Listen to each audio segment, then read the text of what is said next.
भारत में पहली बार ऐसा होने जा रहा है कि जब चुनाव किसी महामारी के बीच कराए जा रहे हैं।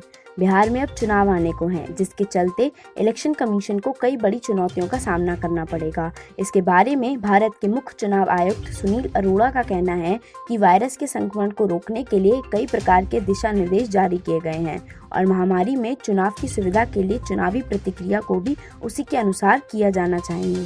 चुनाव आयोग और राज्य जिला स्तर द्वारा बिहार विधानसभा चुनाव कराने की आवश्यक तैयारियां चल रही हैं। आयोग के लिए सबसे ऊपर इन चुनावों में मतदाताओं की स्वास्थ्य और सुरक्षा व्यवस्था है।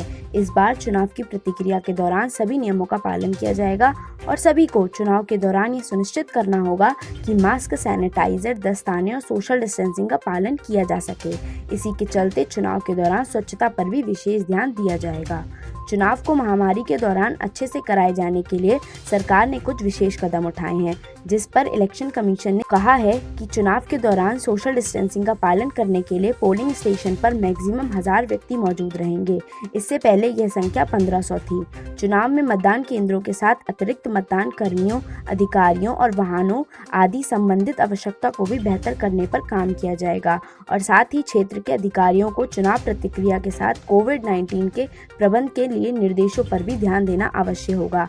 इसलिए चुनाव ड्यूटी पर मौजूद अधिकारियों को आवश्यक सावधानियों के बारे में बताया जाएगा। साथ ही चुनाव की मशीन का परीक्षण और क्षमता निर्माण चुनाव के अनुसार किया जाएगा।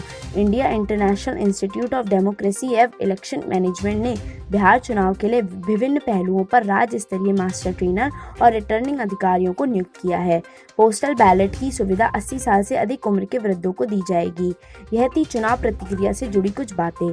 अगर कैंपेनिंग की बात की जाए तो भारत के मुख्य चुनाव आयुक्त सुनील अरोड़ा ने कहा है कि उन्होंने सभी पार्टियों से उनकी राय जुलाई 31 तक मांगी थी। इसके चलते उन्होंने कई पार्टियों से सुझाव भी आए, लेकिन इसके बाद कमीशन ने तारीख 11 अगस्त तक बढ़ा दी और इसी के चलते कमी इलेक्शन चुनाव अब सभी आए हुए सुझावों पर सोच विचार करके कैंपेन की गाइडलाइन जारी करेगा।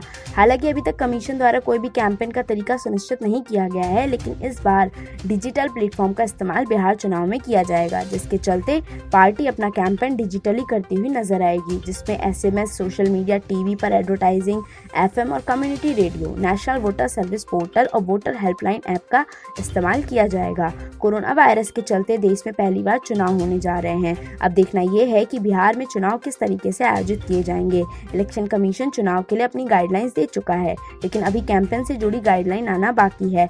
अब डिजिटल ही कैंपेन पर जोर दिया जाएगा। आपकी इस बारे में क्या राय है? क्या इलेक्शन कमीशन द्वारा बिहार चुनाव में डिजिटल कैंपेन सही साबित होगा और क्या कमीशन द्वारा चुनावी प्रतिक्रिया में सही कदम उठाए जा रहे हैं? अपनी राय हमें कमेंट बॉक्स करके जरूर बताएं।